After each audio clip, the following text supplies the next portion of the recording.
Hi everyone, welcome to Prudent classes. Hope all of you are doing good. So guys, आज की इस video में हम discuss करेंगे MCO 5 का एक और important and paper expected topic. And ये टॉपिक बेसिकली रिलेटेड है आपके जो इम्पॉर्टेंट एलिमेंट्स हैं या एसेंशियल्स हैं जो कि एक रिस्पॉन्सिबिलिटी अकाउंटिंग सिस्टम की सक्सेस के लिए रिक्वायर्ड हैं। हम उनके बारे में जानेंगे इस वीडियो में।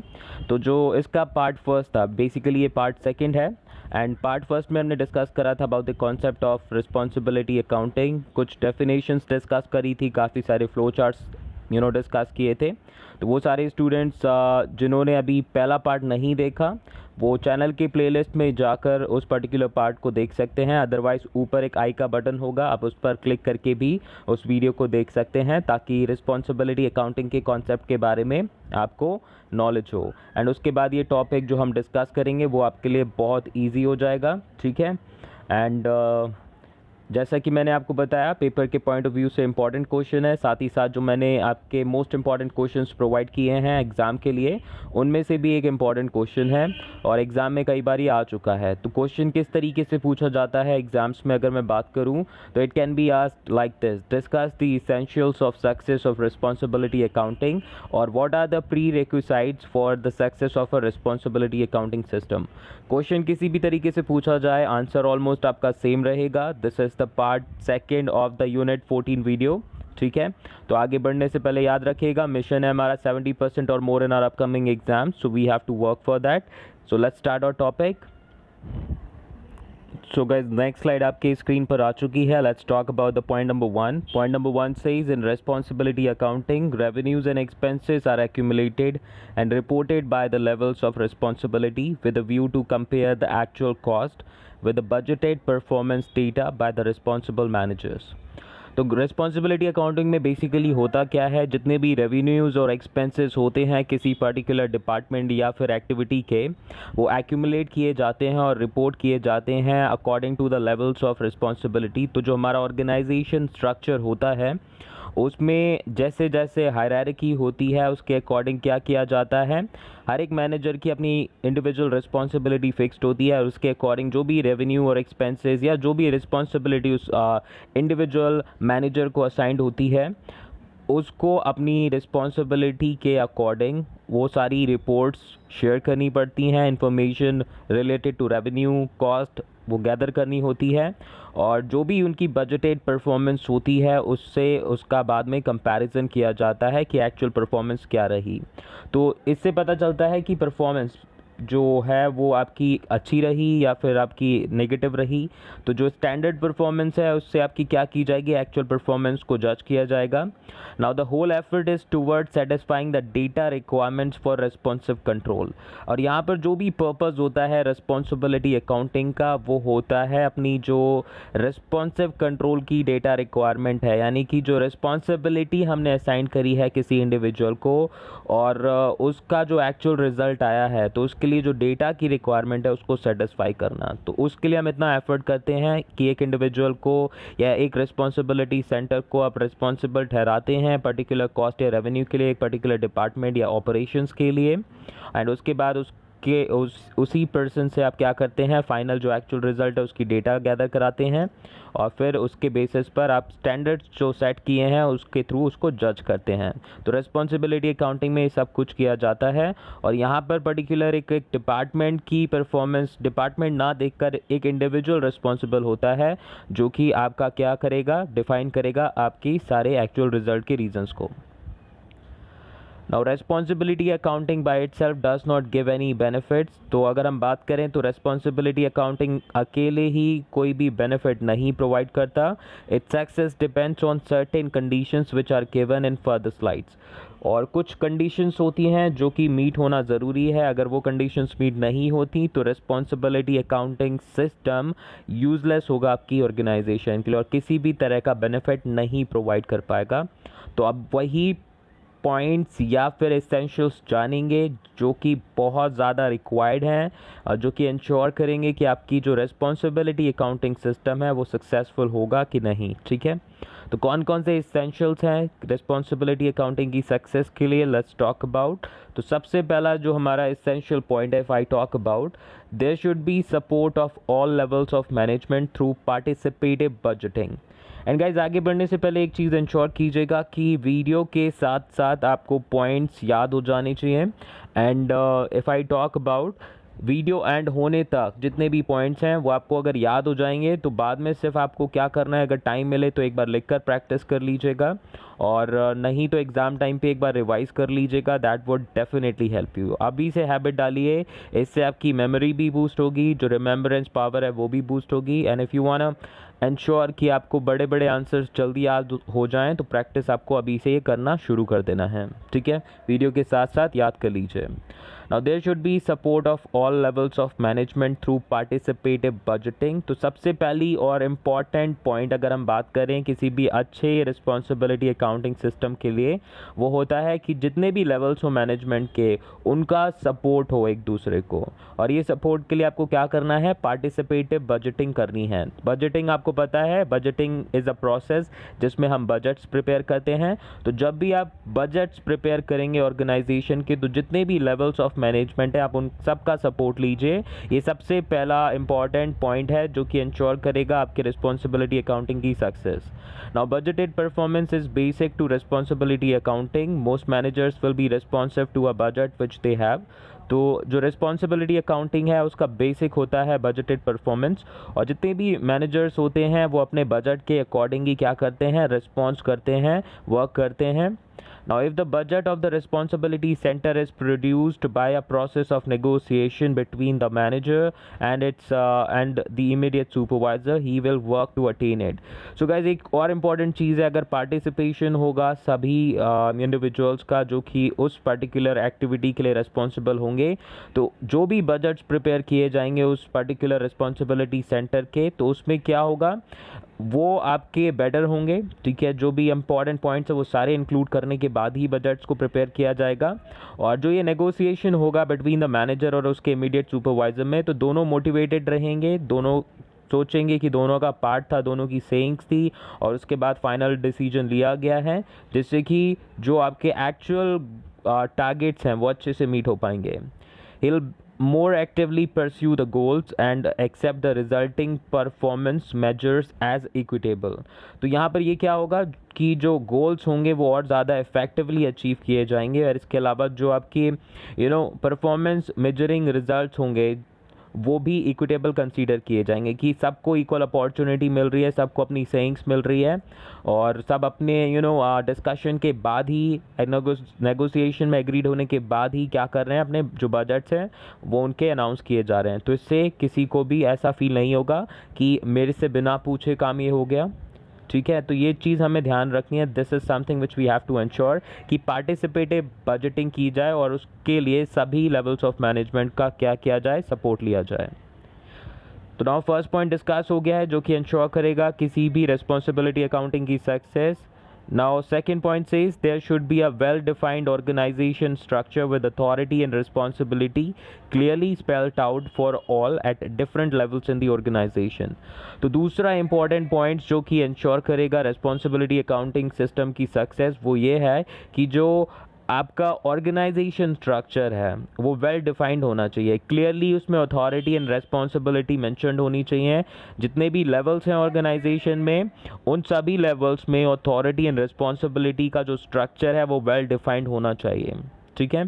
तो इंश्योर कीजिए, याद कर लीजिए, सेकंड इंपॉर्टेंट और second essential of success of responsibility accounting is a well defined organisation structure with authority and responsibility clearly spelled out for all departments और levels of the organisation, okay. तो चलिए guys, अभी एक diagram मैंने यहाँ पर provide किया है, देख लेते हैं, और इस तरीके के डायग्राम अपने एग्जाम्स में आप बना सकते हैं। अभी आई नो कि जो मेरा डायग्राम है that is a computer diagram, but hand से भी आप अपने डायग्राम्स को बना सकते हैं। उसके लिए मैं एक वीडियो आपको प्रोवाइड करूँगा कि आप हैंडी डायग्राम्स कैसे बना सकते हैं एग्ज़ाम्स में। तो सबसे पहले अगर हम बात करेंगे तो हमारे पास है एक तरफ सीनियर मैनेजर जो कि क्या करेगा, अपना टास्क डिफाइन कराएगा। तो ऑथराइज्ड अभी यहाँ पर हमारे पास है सीनियर मैनेजर, और दूसरी तरफ हमारे पास है एक मैनेजर ए, यानी कि उसका जूनियर मैनेजर है ए। तो सीनियर मैनेजर के अंडर कई सारे मैनेजर्स इन्वॉल्व हैं। अभी हम सिर्फ 2 मैनेजर्स का केस लेके चलेंगे, manager A and manager B. तो senior manager is handling 2 managers, manager A and manager B. Okay, अब नाउ इन दोनों के बीच में कन्फ्यूजन क्रिएट ना हो, तो इसीलिए जो सीनियर मैनेजर है वो क्या करेगा, दोनों का टास्क डिफाइन करेगा प्रॉपरली। तो मैनेजर ए से बोला गया कि आप अपने डिपार्टमेंट की कॉस्ट पर फोकस कीजिए। तो इससे क्लैरिटी हो गई मैनेजर ए को, एंड उनको समझ में आ गया क्या करना है। तो they know that they have to control the cost of the department, that's it. तो पहला क्लैरिटी मिल गई, और किन को रिपोर्ट करना है, मैनेजर ए को, सीनियर मैनेजर को। तो it's very simple, authority and responsibility clearly defined है। नाउ दूसरी ओर आती है हमारी मैनेजर बी। मैनेजर बी को बोला गया कि you have to focus on revenue of the organization. Manager B को भी क्लियर हो गया कि उनको फोकस करना है अपने रेवेन्यूज़ पर, उसको इंक्रीज़ करने पर।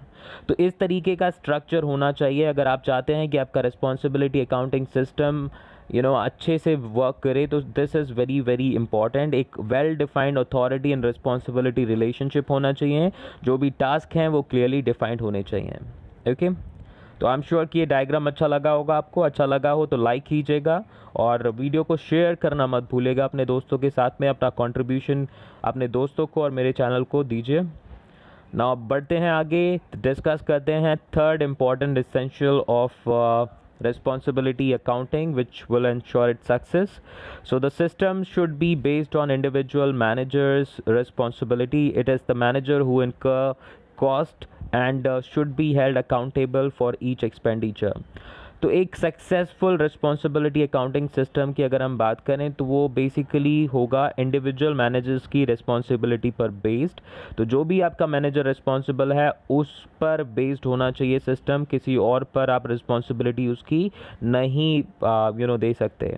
सो it is the manager who incur cost and should be held accountable for each expenditure. एक अच्छे रिस्पॉन्सिबिलिटी अकाउंटिंग सिस्टम की यही बात होती है कि अगर कोई भी चीज़ के लिए आपको रिस्पॉन्सिबल ठहराना है, अकाउंटेबल ठहराना है किसी भी एक्सपेंडिचर के लिए, तो वो पर्टिकुलर मैनेजर होगा जिसको आपने अथॉरिटी उस चीज़ की दी थी। ठीक है, तो ध्यान रखिएगा ये मैनेजर होगा जो भी इनकर करेगा कॉस्ट, और वही मैनेजर अकाउंटेबल होगा उस एक्सपेंडिचर के लिए।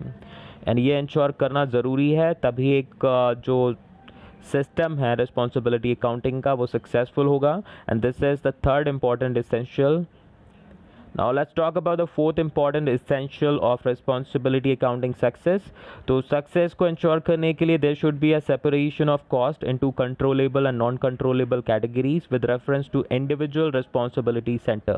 तो जो भी responsibility center है वहाँ पर जो cost है उसका separation 2 categories में होना चाहिए, and जो भी controllable cost है वो अलग mention होनी चाहिए, और non-controllable cost जो है वो अलग mention होनी चाहिए. This is very very important, and this is the fourth essential that will ensure the success of responsibility accounting. तो चौथा essential क्या है कि जो cost है वो categorize होनी चाहिए controllable and non controllable cost में, और जितने भी individual responsibility centers हैं ये सब के लिए ऐसा होना चाहिए. Now the next point says there should be an organization plan which establishes objectives and goals to be achieved. तो जो पांचवा हमारा essential है रिस्पॉन्सिबिलिटी अकाउंटिंग की सक्सेस के लिए वो ये है कि जो ऑर्गेनाइजेशनल प्लान है उसके ऑब्जेक्टिव्स एंड गोल्स क्या करने हैं अचीव आपके, वो क्या होने चाहिए, प्रॉपरली प्लान होने चाहिए. ठीक है, तो जो ऑर्गेनाइजेशन के गोल्स हैं जो कि वो अचीव करना चाहती है, प्लान्स हैं जो कि अचीव करने चाहते हैं, उनके objectives and goals properly mentioned होने चाहिए. Okay, so this was the fifth important essential for the success of responsibility accounting. Now the next point says there should be motivation of the individual by developing standards of performance together with incentives. तो जो incentives हैं performance based वो भी implement कराने चाहिए. तो इससे क्या होता है, जो individuals होते हैं, managers होते हैं, जो फिर responsible centers होते हैं, वो क्या करते हैं, basically motivate होके अपनी 100 नहीं 200% दे पाते हैं. तो ये भी एक important point है जो कि ensure करेगा आपके रिस्पॉन्सिबिलिटी अकाउंटिंग की सक्सेस. सो क्या होना चाहिए कि इंडिविजुअल्स को मोटिवेट करने के लिए एक परफॉर्मेंस स्टैंडर्ड ऐसा डेवलप करना चाहिए जो कि इंसेंटिव बेस्ड होगा. क्योंकि जितना अच्छा परफॉर्मेंस उतना ज़्यादा incentive, and obviously everyone wants to earn money. तो जो भी पैसा अर्न करना चाहता है वो अपनी परफॉर्मेंस इंप्रूव करेगा, और एट दी एंड अगर परफॉर्मेंस इंडिविजुअल इंप्रूव करेगा अपने रिस्पॉन्सिबिलिटी सेंटर की, तो इससे ओवरऑल ऑर्गेनाइजेशन के प्रॉफिट पर भी क्या पड़ेगा, इम्पैक्ट पड़ेगा, वो भी इंक्रीज होगा। नाउ बात करेंगे next important essential that will ensure success of responsibility accounting, which is timely reporting and analysis of difference between goals and performance by means of a system of records and reports। तो एक ऐसा system आपको develop करना है जहाँ पर आपके regular basis पर क्या होंगी, आपके रिकॉर्ड्स आएंगे, यानी कि डेटा आएगी, रिपोर्ट्स आएगी बेसिकली, और टाइमली रिपोर्टिंग होनी चाहिए, टाइमली एनालिसिस होना चाहिए, जिससे कि आइडेंटिफाई किया जा सके कि बजटेड परफॉर्मेंस और एक्चुअल परफॉर्मेंस में क्या वेरिएशन रही है, और टाइमली एक्शन उसके लिए लिए जा सकें। तो this is something which is very very important, और ये इंश्योर करेगा आपके रिस्पॉन्सिबिलिटी अकाउंटिंग सिस्टम की सक्सेस को, कि टाइमली रिपोर्टिंग और एनालिसिस होना चाहिए, और जो भी रिकॉर्ड्स एंड रिपोर्ट्स है वो आपके क्या होनी चाहिए, रेगुलर बेसिस पर प्रोवाइड की जानी चाहिए, जिससे कि एक्चुअल एंड स्टैंडर्ड परफॉर्मेंस के बीच में डिफरेंस को आइडेंटिफाई किया जा सके। Now the next essential point if I talk about, so it is there should be a system of appraisal or internal auditing to ensure that unfavorable variances are clearly shown. According to the variances observed, follow up and corrective action need to be applied.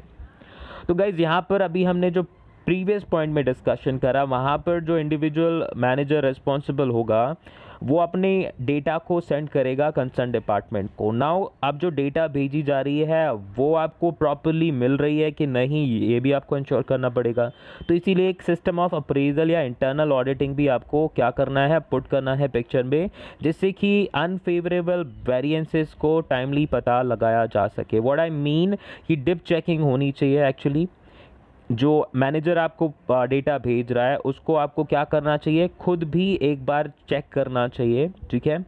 आपको वो data खुद निकाल के भी देखना चाहिए कभी कभी, टू एंश्योर कि जो डेटा आपको प्रोवाइड की जा रही है वो 100% एक्यूरेट है या फिर उसमें कुछ गड़बड़ है।